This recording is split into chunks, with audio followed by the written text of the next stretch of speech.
hadi leo hii tunavyozungumza, kuna baadhi ya Wakenya, milioni na milioni ya Wakenya ambao walitrust Mheshimiwa William Ruto wakampigia kura, na huo ndio ukweli uliobayana kama mchana wa shamsi.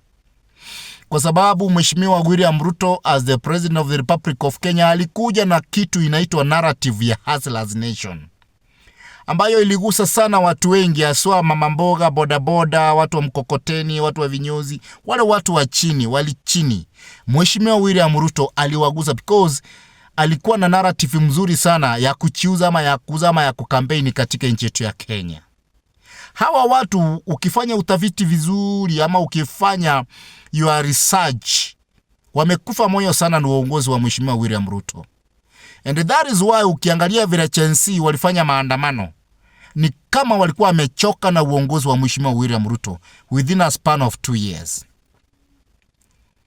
Mheshimiwa William Ruto ambao walitembea na Mheshimiwa Gachagua, instead kuangalia kwamba pale makosa imefanyika, ameleta Mheshimiwa Raila Odinga kwa mesa, ameleta viongozi wa ODM wamepatiwa kazi, instead of kukimbia na kukaa na kamati yake na advisors wake na deputy president wake, waangalie ni wapi mvua ilianza kuanyeshea, waanze kurekebisha nchi yetu ya Kenya, warudishe gharama ya maisha chini, wabadilishe vitu, walete unga irudi chini, sukari irudi chini, mafuta irudi chini, so that at least watu waseme ya kwamba hii broad-based government imefanya kazi. Instead Mheshimiwa William Ruto is looking for a way, maybe kama wamediva na Mheshimiwa Rigathi Gachagua eti ameanza mambo ya impeachment motion.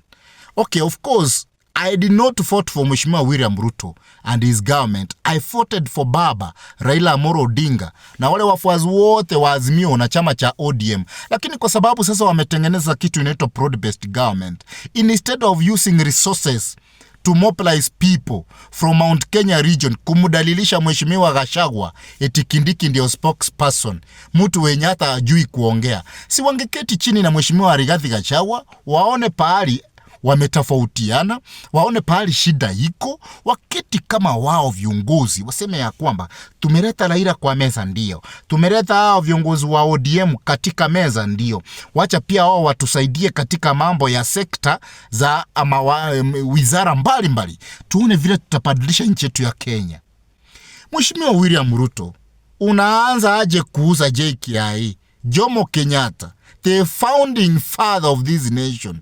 Unauza, si hata ungeenda Eldoret uuze airport ya Eldoret, ama uende pale Kisumu uuze airstrip ya Eldoret, ama ukuje kwetu Kisii uuze hii Suneka airstrip yenye imekuwa haijawahi tengenezwa. How can you, unaweza aje weka rahani JKIA yaani ile kitu yetu ambao sisi wa Kenya tumeshikamana nayo. Mheshimiwa William Ruto, ni kama sasa mimi kama maybe the head of the family ni auction nyumba yangu yenye tunaishi na bibi yangu na watoto wangu na relatives niweke rahani. So after 30 years Mheshimiwa William Ruto hutakuwa hai, hata sisi hatutakuwa hai. Sasa tutakuwa tumeacha Kenya kwa shida. Keti na Mheshimiwa Rigathi Gachagua, mambo ya impeachment itarudisha hii Kenya nyuma, kwa sababu ni vita bado itaendelea kupigwa katika nchi yetu ya Kenya. Watu wa Mount Kenya watarudi back. They will start fighting because they will feel like they are not part and parcel of this government yenye walipigia kura ama yenye waliweka viongozi wao katika, kwa sababu being the deputy president of the Republic of Kenya ni kama wewe wakati ulikuwa unasumbuliwa wakati the last regime. So nilikuwa naomba kwa heshima kubwa, kwa sababu ukiangalia vile temperature rising in country called Kenya, we are not going to the right direction. We need as you guys. Unajua kesho na kesho kutwa nikiangalia hivi nione mafuta imeanguka 10 shillings. Mafuta imeanguka 5 shillings. Unga imeanguka na 10 shillings.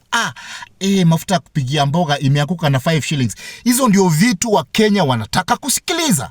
Wa Kenya hawataki kusikiliza mambo ya marumbano, mambo ya mapigano hapa na pale.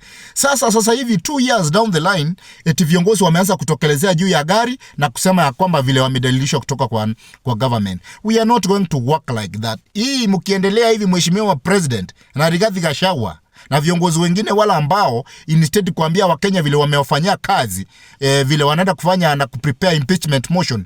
Tunarudisha hii Kenya yetu wakati wa era za Moi. Mwenyezi Mungu abariki.